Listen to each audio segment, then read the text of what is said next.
Some of the most respected people in human history believed they were in communication with something that was not entirely human. I'm not saying they occasionally felt inspired by something else. I'm not just talking about strong gut feelings or that they woke up with a good idea. These people described voices, visitors, signals, visions, and beings that seemed to possess their own intelligence. Socrates had a private divine sign that interrupted him when he was about to make the wrong decision. Joan of Arc said saints spoke to her, guided her into a war, and helped place a king on the throne of France. Arguably one of the greatest mathematicians who ever lived believed a goddess revealed equations to him in dreams. Carl Jung had long conversations with a winged old man who seemed to know things Jung himself did not know. Nikola Tesla detected repeating signals through his experimental equipment and became convinced that someone on another planet might be trying to communicate with him. I'm sure you've already noticed, these aren't 5 people I gathered from some small spiritual movement. These people were separated by centuries, continents, religions, and completely different ideas about reality. A philosopher, a teenage military leader, a mathematician, a psychiatrist, and an inventor. Each of them encountered something that seemed to stand partly outside the ordinary personality. I'm using the phrase non-human or non-corporeal intelligence very loosely here. I'm not suggesting that Socrates' divine sign and Tesla's radio signals were the same species of interdimensional being. And I'm not claiming that there's a control room somewhere dispatching a specific entity whenever someone needs a little push, although that may be the case. I think the words people use and descriptions and ideas depend on the world available to them at the moment. A medieval Christian girl might describe a saint, where an ancient Greek philosopher might describe a daimon. A modern psychologist could call it an autonomous psychic figure, and an engineer surrounded by radio equipment could wonder whether the message came from another planet. But it would be insane to say that that proves that every encounter is just culture dressing up an internal psychological process. I think it also doesn't prove that every voice belongs to an objectively existing being. Probably the most frustrating thing for me to say is that we don't know for sure. I guess that's what makes these cases interesting to me. Whatever these people experienced, the encounters weren't just meaningless things that happened in their lives and they told their grandchildren about. The experiences influenced philosophy, warfare, mathematics, psychology, and the early search for life beyond Earth. It seems like the safest modern response would be to diagnose everyone immediately. That would probably be comforting, because usually once we give an experience a clinical label, we feel like we've placed it safely inside the confines of the human mind. I think the opposite response is equally disappointing. Every intrusive thought becomes some kind of angel, and every dream is a prophecy, and every strange feeling in a dark room becomes a member of the Galactic Federation checking in on your spiritual progress. It feels like there has to be somewhere between those two reactions. People can hear voices without meeting the criteria for a psychotic disorder, and research suggests that the meaning and emotional character of voice-hearing experiences can be strongly influenced by culture. A voice may be understood as an illness, a relative, a spirit, a threat, or some mixture of these categories. The experience is as real as an experience can be. I think the argument is more about what produced it. So rather than rushing you into a schizo conclusion, I want to look at 5 of these encounters with non-human intelligence as honestly as I can. What happened? What did the intelligence actually communicate? How did the person understand it? Did this information produce anything valuable? And why do some of the greatest minds in history describe their deepest knowledge as though it belonged to someone completely different than themselves? I guess a good place to start would be with the man regularly presented as one of the fathers of rational thought, a man who also had a voice in his head. In the year 399 BCE, Socrates was standing before an Athenian jury. He was approximately 70 years old. He had spent decades walking around Athens asking people unpleasantly effective questions. Politicians thought they understood justice. Socrates asked them to define it. Generals believed they understood courage. Socrates kept asking questions until their confidence collapsed in public. It might be a wonderful philosophical method, but it sounds like an exhausting way to live. Eventually, Socrates was accused of corrupting the young and failing to respect the gods recognized by the city.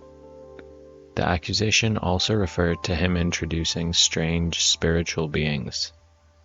During the defense speech preserved by Plato, Socrates explained that he had experienced a divine sign since childhood. It was something like a voice.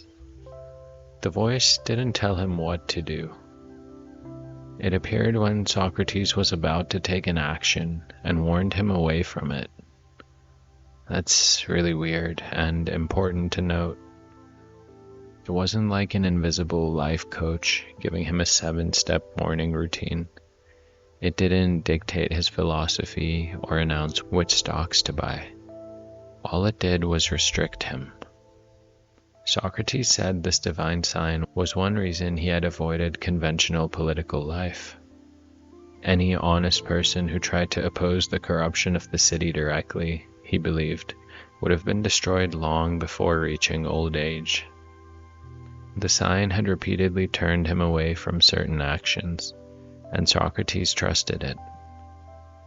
Plato's Apology presents the sign as something that had accompanied him from childhood and intervened by prohibition rather than ordinary instruction. Then something even weirder happened at the trial. Socrates was found guilty.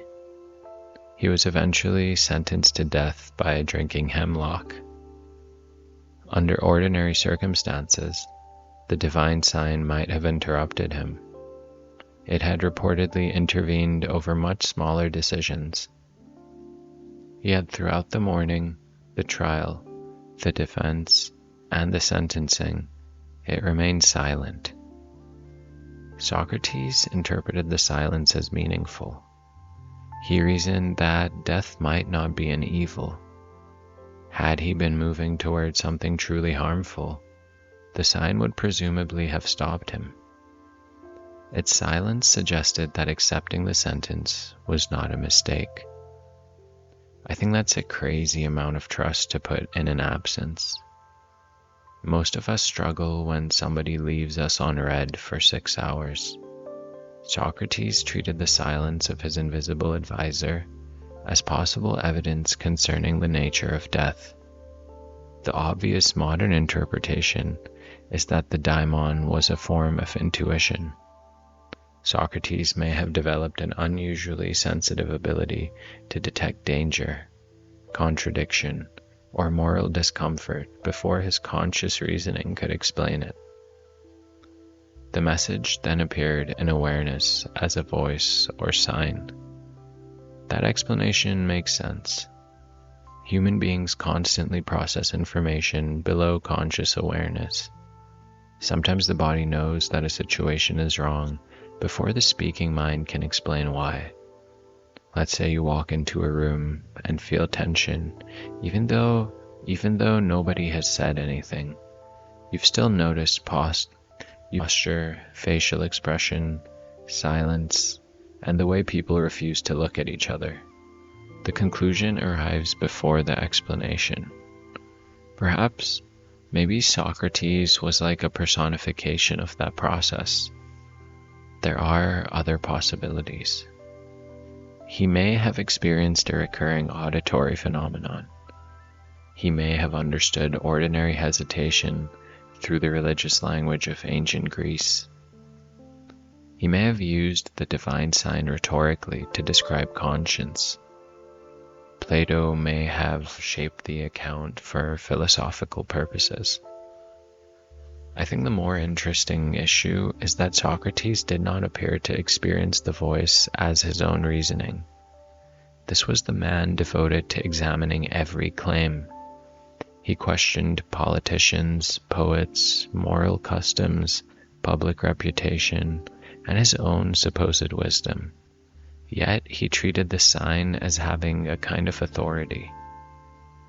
The foundational symbol of Western rational inquiry did not believe reason was the only thing operating inside him. I think that should make the cartoon version of Socrates very complicated.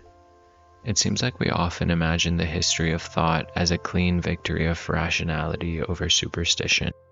Apparently, ancient people started surrounded by spirits, then philosophy arrived, and lights turned on, and everyone became sensible. Okay, that's one story, but the actual history is just a complete mess.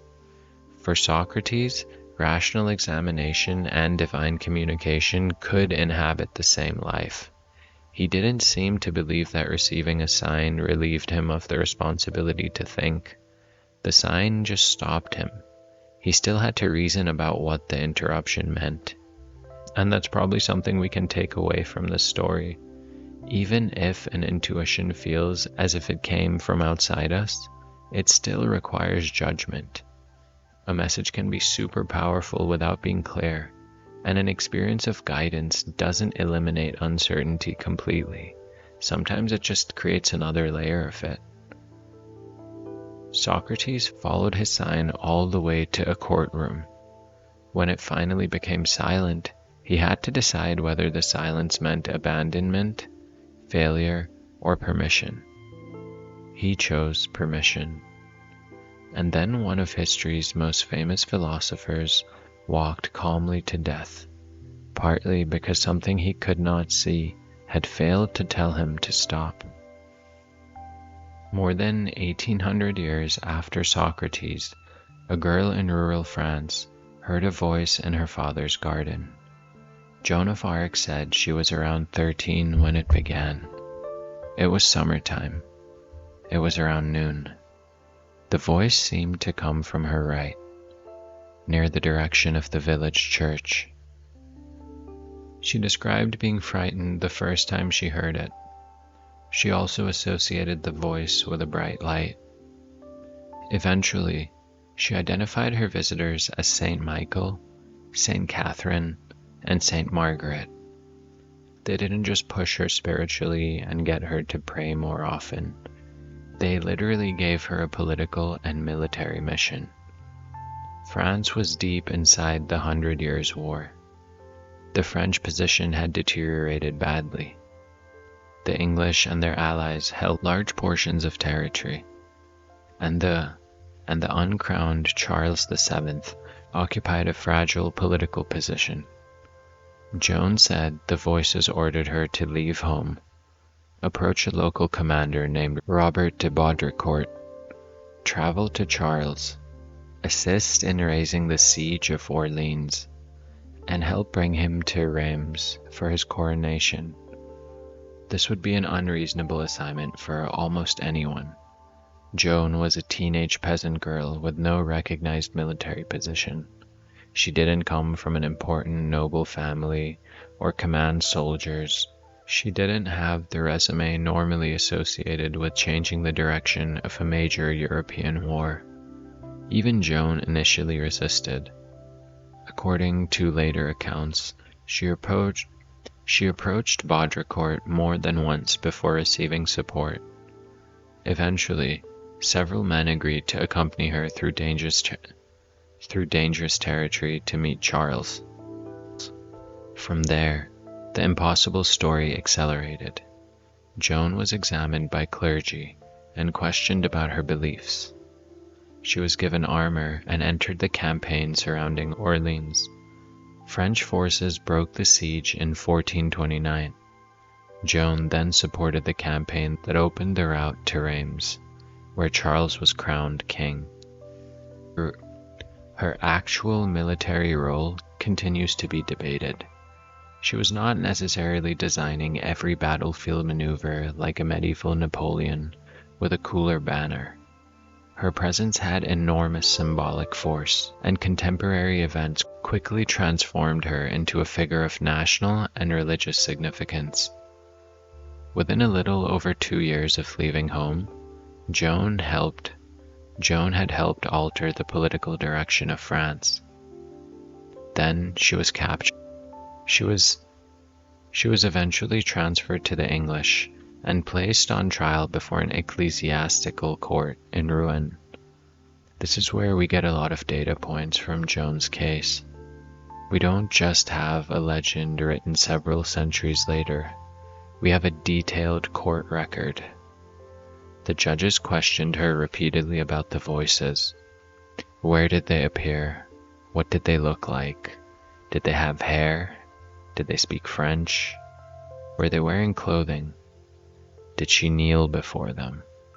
Could she touch them? Did they smell pleasant? Did they arrive when summoned?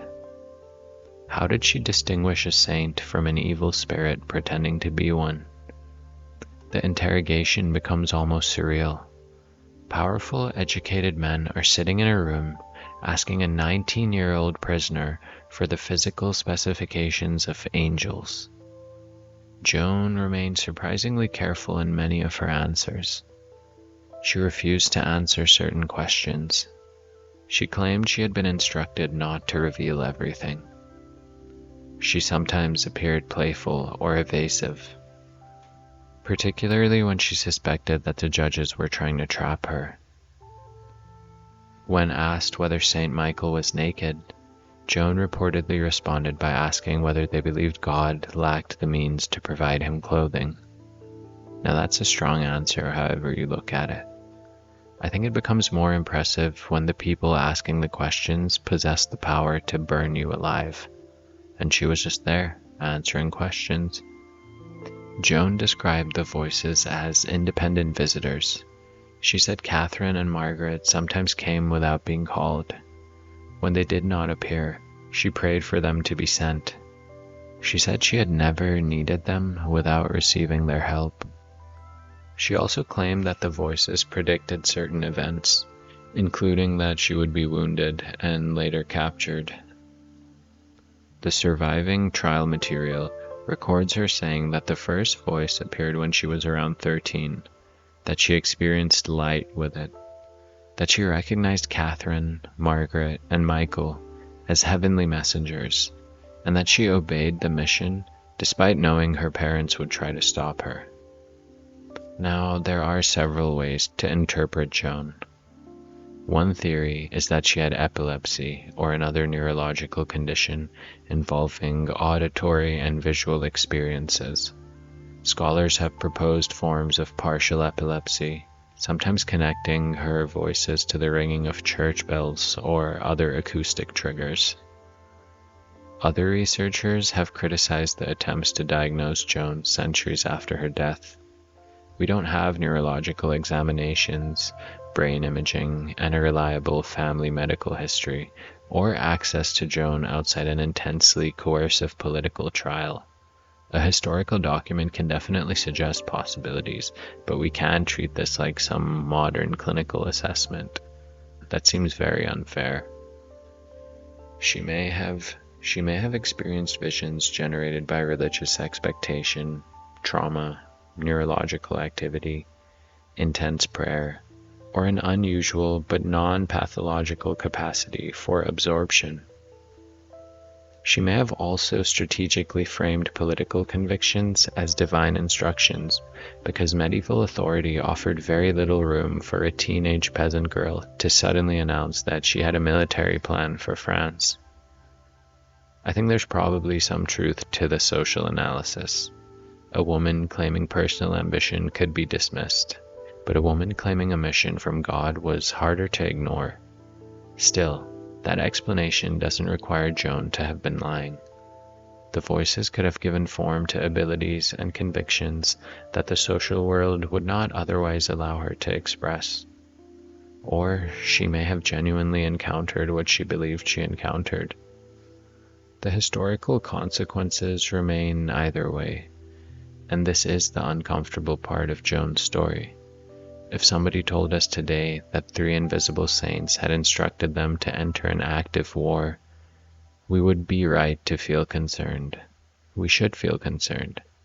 History is full of people who believed God had personally approved their violence. Certainty can become extremely dangerous when it arrives in sacred clothing. Yet Joan's mission was not a private fantasy that dissolved immediately upon contact with the real world. She convinced soldiers, commanders, and eventually a future king. She endured examination, entered dangerous campaigns, and accurately understood that the French situation was not hopeless. Her arrival contributed to a dramatic change in morale and political momentum. Obviously, none of that proves that saints or non-humans spoke to her. Successful outcomes do not automatically validate the supernatural explanations provided for them, but it should prevent you from treating her as a foolish child whose voices had no relationship to reality. Something inside or around Joan possessed an astonishing ability to organize courage. She left her village knowing that she could be rejected, imprisoned, assaulted, or killed. She entered institutions completely controlled by older men. We know how hard that is. She gave commands to soldiers. She stood near the front during military assaults.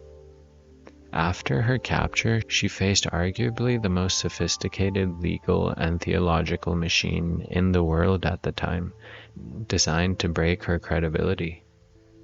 Her voices didn't save her from death. That's so important to remember. People sometimes present spiritual guidance as a method for obtaining safety, success, and a pleasant life. Joan's guidance led her directly into danger. Even when the voices reportedly promised deliverance, the meaning of deliverance became painfully unclear. At the end, she was still executed. So what exactly did they give her? Perhaps they gave her a mission large enough to overcome fear. Maybe they offered a structure through which a politically powerless person could act. Maybe there were neurological events that became fused with national and religious symbolism. Maybe they were what she said they were.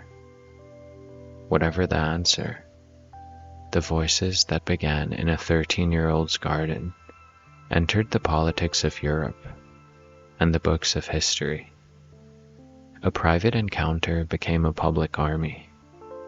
A girl who was supposed to remain historically invisible became impossible to remove from history. Now let's talk about the mathematician. Srinivasa Ramanujan was born in southern India in 1887.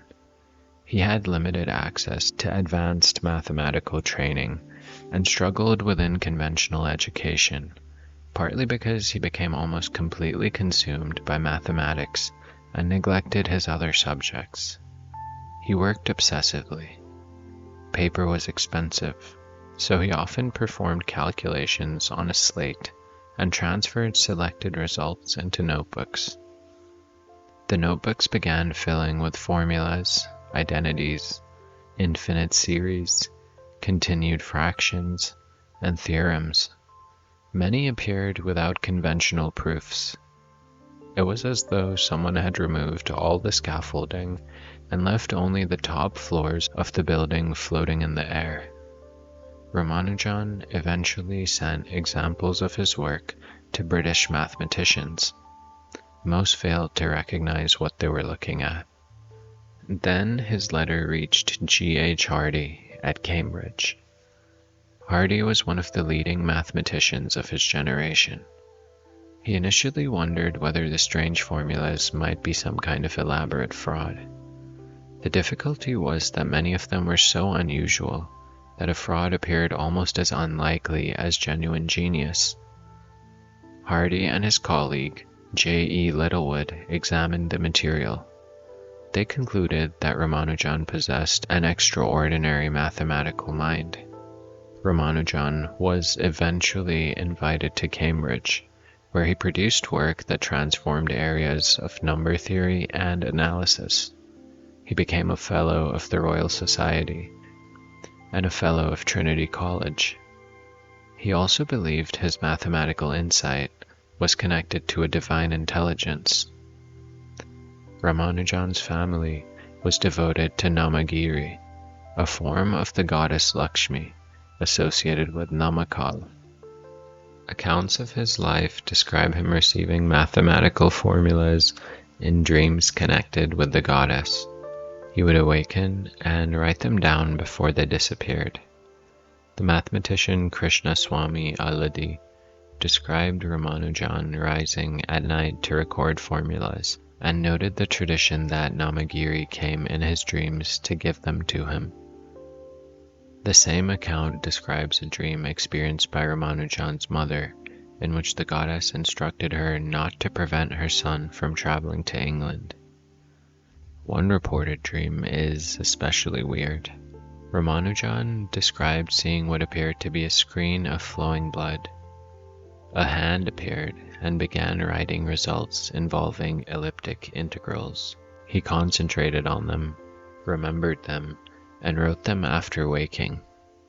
Even without the religious element, that's an insane description of cognition.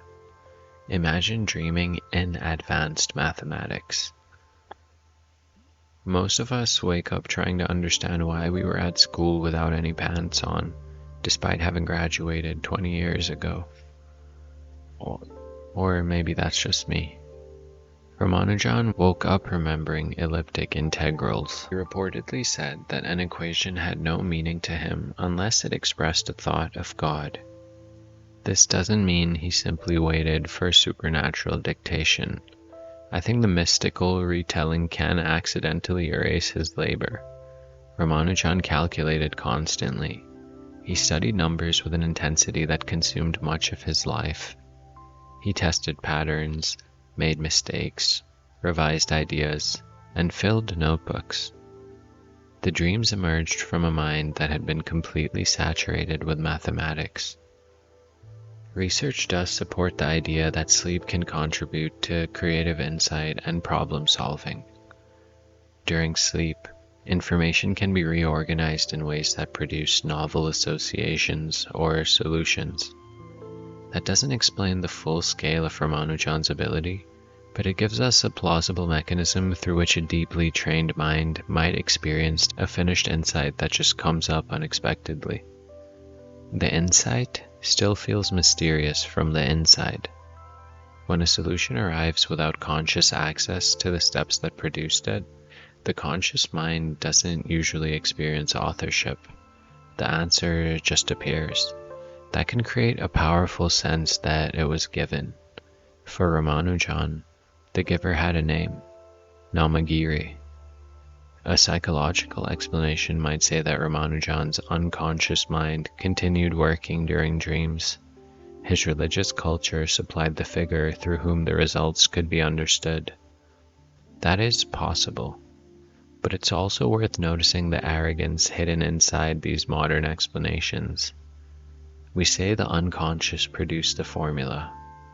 Well, what exactly does that explain? We just renamed the invisible mathematician. Instead of a goddess living beyond the person, we now have a set of processes beneath awareness, performing mathematical work and delivering it to the conscious personality.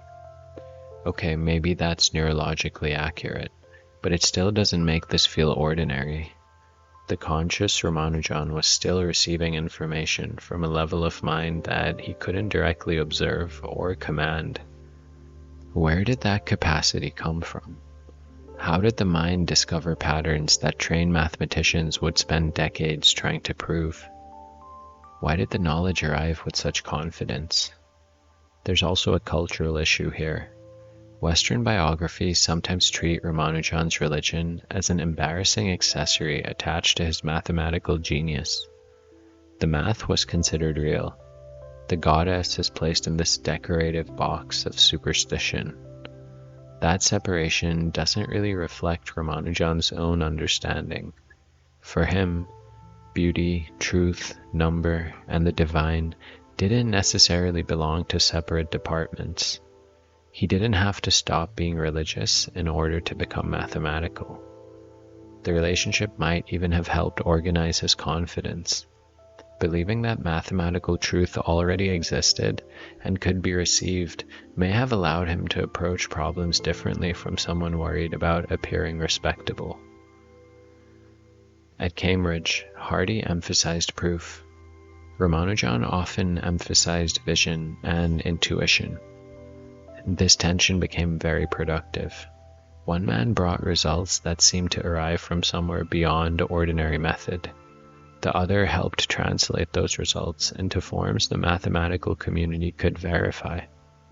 Maybe that's the most important thing. Revelation and verification are not mortal enemies. You can receive a dream, a vision, or a wild idea. Then you test it. The source of an idea does not determine whether the idea is true. A boring idea can come from a peer-reviewed institution and still be wrong. A revolutionary idea can come from a dream and still be right. Ramanujan didn't ask mathematics to accept his formulas merely because a goddess had provided them. The formulas entered a world where they could be examined, and a lot of them survived. More than a century later, mathematicians continued to work through the results left in his notebooks. His ideas influenced number theory, combinatorics, analysis, mathematical physics, and methods for calculating pi. Maybe Namagiri was an external spiritual intelligence. Maybe the goddess was the face Ramanujan's culture gave to an astonishing unconscious process. Maybe the distinction between inner and outer is less simple than we like to pretend. I can't solve that, but I can say that one of history's greatest mathematicians did not experience himself as the sole author of his work. He believed he was receiving something, and unlike many supposed revelations, his messages could be written on a blackboard and checked. And now on to the next influential figure that said he talked to things that weren't human. Carl Jung spent his professional life studying the human psyche. That sounds like a safe sentence until you look at how he actually did it.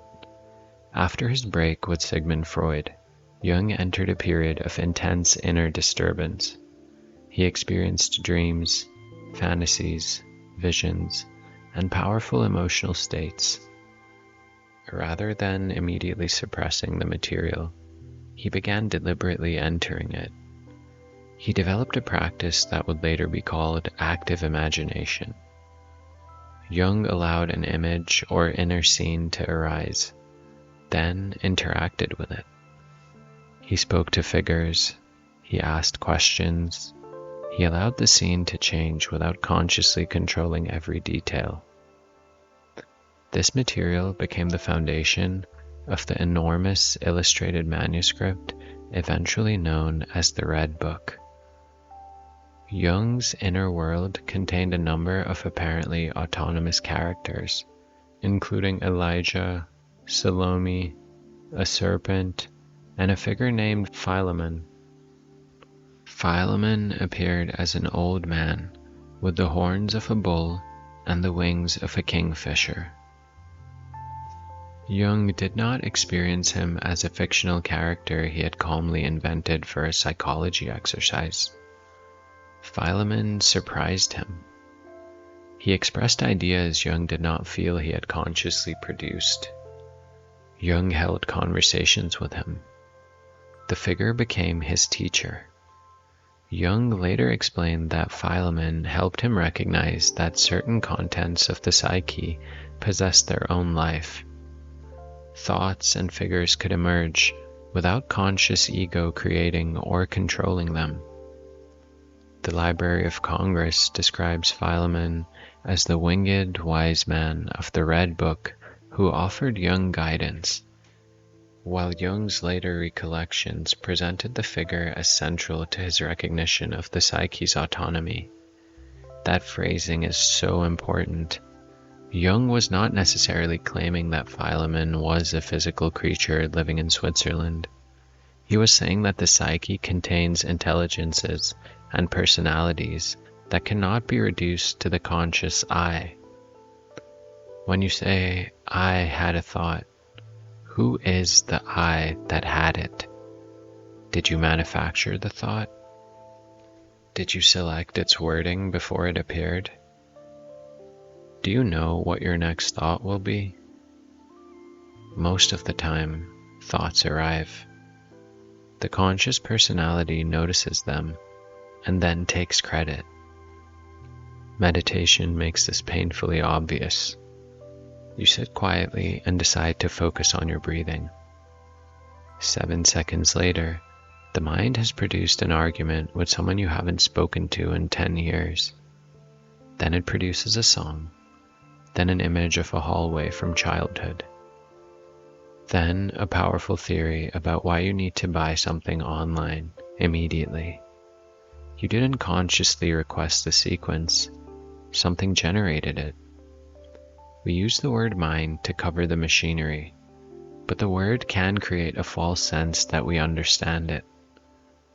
Jung's radical move was to relate some of these contents as though they had personalities. Now that might sound dangerous, and it can be dangerous. A person can become overwhelmed by internal material, lose the ability to distinguish imagination from the shared physical world, or grant unquestioned authority to an inner figure. Jung's method was not simply surrender. He engaged, argued, recorded, reflected, and eventually translated the experiences into psychological concepts. Philemon was real to him as a psychic encounter. Whether Philemon existed independently of Jung's brain, well, that's a different question. Jung often refused the clean categories that people wanted. He was interested in psychic reality. A dream may not have occurred in the physical room, but it can still alter a person's entire life. A symbol doesn't need mass and weight to possess consequences. A nation is partly an idea. Money is partly an agreement. A reputation has no physical body. These invisible structures still determine where people live, what they eat, who they marry, and whether they go to war. Jung treated images with similar seriousness. The winged old man belonged to the psyche, and the psyche was not imaginary in the dismissive sense. This creates a third option between two common responses. The first says Philemon was an objectively existing spirit who visited Jung. The second says Philemon was fake because Jung imagined him.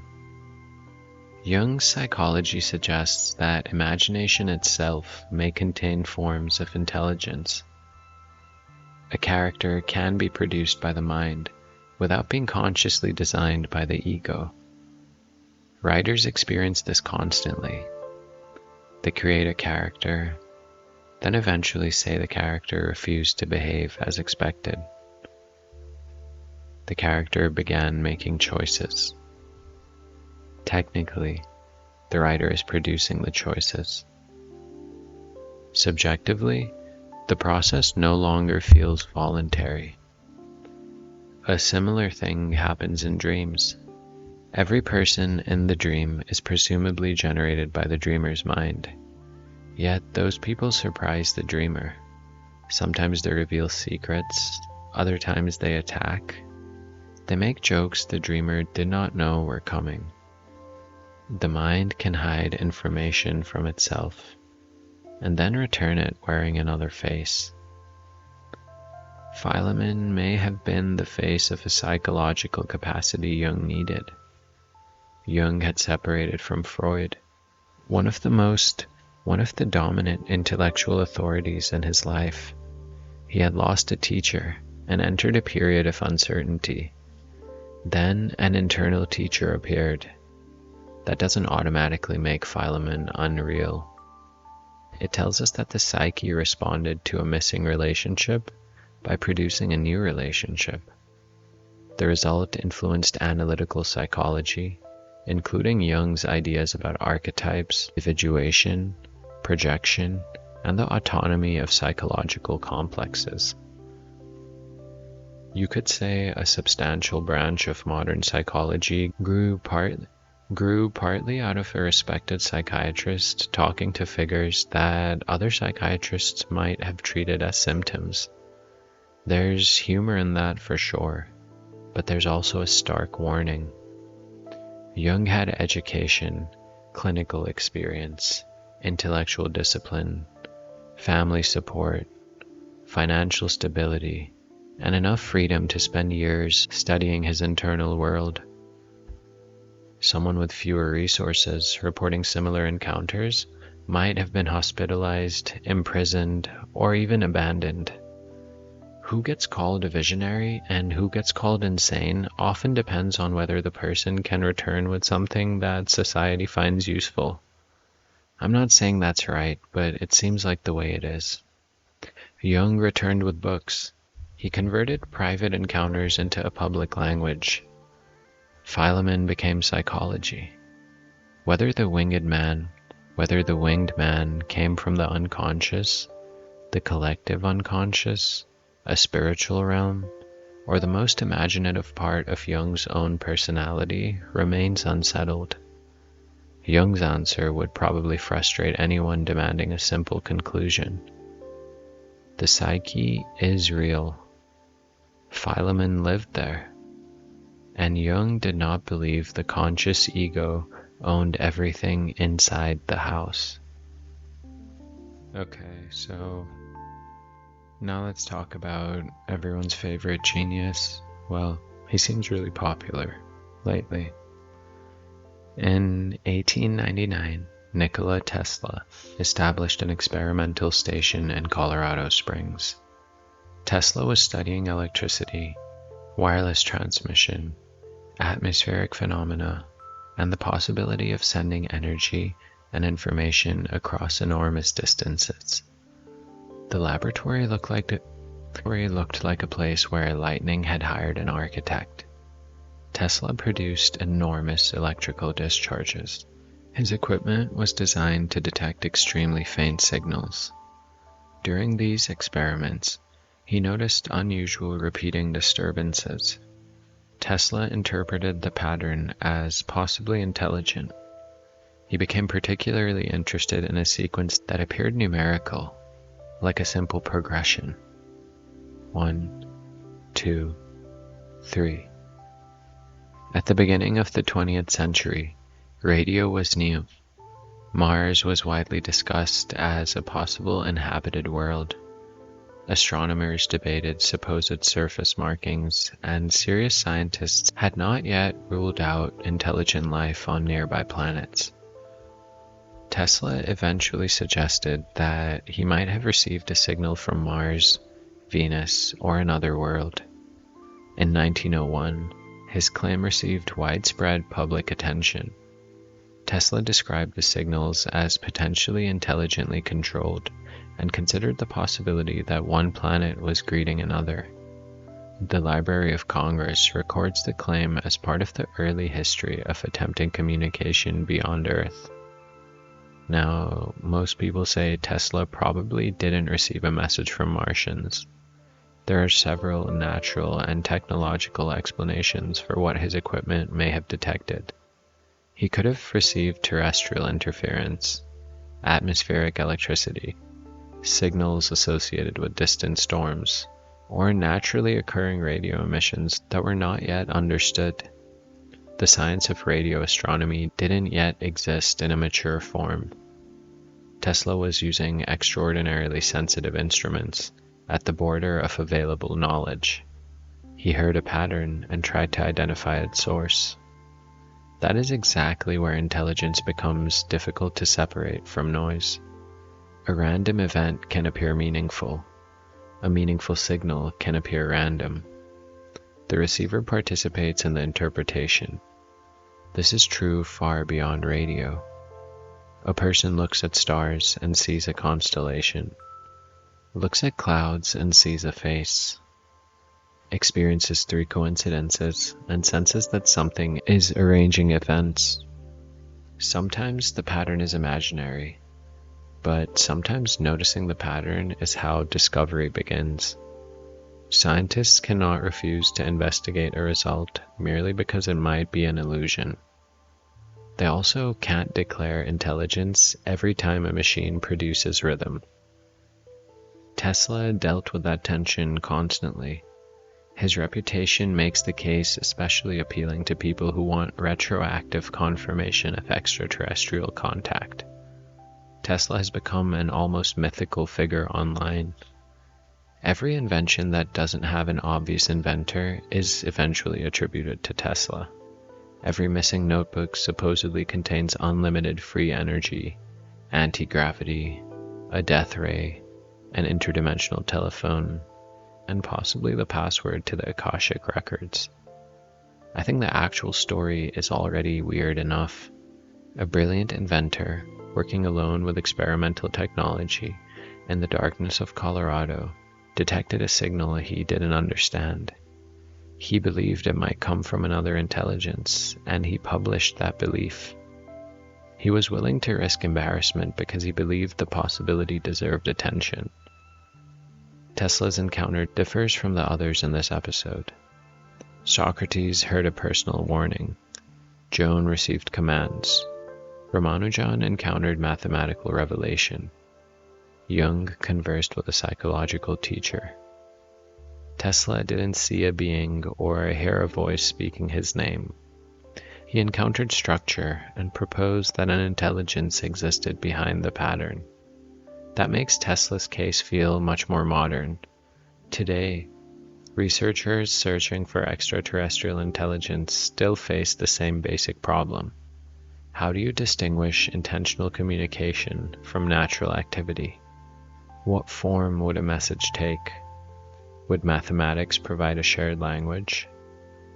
How much repetition is required before the noise turns into evidence? Tesla's conclusion was almost certainly premature, but the question was legitimate. He treated the universe as potentially communicative, and that's what I try to do as well. The danger here is that human beings are built to find agency. A branch moves and the nervous system assumes an animal. A sound occurs at night, and the mind imagines an intruder. From an evolutionary perspective, falsely assuming that a branch movement is a predator is less costly than ignoring an actual predator. We therefore inhabit a mind that is biased toward detecting someone behind the movement. But sometimes, someone really is there. The existence of false positives doesn't mean agency never exists. Of course, Tesla may have misidentified the source of his signal. He still represents a new form of mystical encounter. The saint has disappeared. The winged teacher has disappeared. In their place stands a machine, just clicking in the dark. The intelligence no longer arrives through a vision. It seems to arrive through technology. Now, these 5 people did not report the same experience. Trying to combine them into one explanation would probably destroy what makes them interesting in the first place. Socrates experienced a restrictive sign, while Joan experienced named religious figures with commands and personalities. Ramanujan received mathematical insight through dreams associated with a goddess, and Jung deliberately entered an imaginal world and formed a relationship with an autonomous teacher, with wings. Tesla detected physical signals and inferred an unseen sender. Still, there are patterns here, and we can try to connect them. The first is autonomy. The experience did not feel completely controlled by the conscious personality. Socrates could not summon his sign and order it to approve a decision. Joan said her visitors sometimes arrived without being called. Ramanujan woke with material he had not consciously calculated step by step. Philemon disagreed with Jung and surprised him. Tesla detected a signal through machinery and believed it originated far beyond him. The second pattern is authority. These encounters mattered because the person granted the source some credibility. A random thought passes through the mind and disappears. A message believed to come from a god, a goddess, a daimon, the deep psyche, or another planet demands attention. The source is what changes the psychological weight of the information. The third pattern is consequence. These experiences produced actions in the shared world. Socrates accepted death. Joan entered a war. Ramanujan recorded formulas. Jung created a psychological system. And Tesla publicly argued for interplanetary communication. We cannot determine the origin of an encounter only by measuring its consequences. False beliefs can also produce enormous historical effects. Accurate beliefs can produce none. Yet consequences provide something solid to look at. What did the encounter make the person do? Did it enlarge their understanding? Did it produce useful information?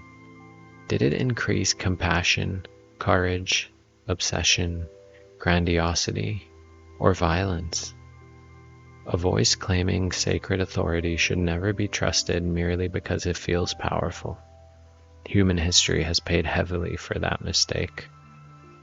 At the same time, dismissing every unusual experience may cause us to ignore a significant part of consciousness. The mind is not a small, transparent room. Much of our cognition occurs beyond awareness.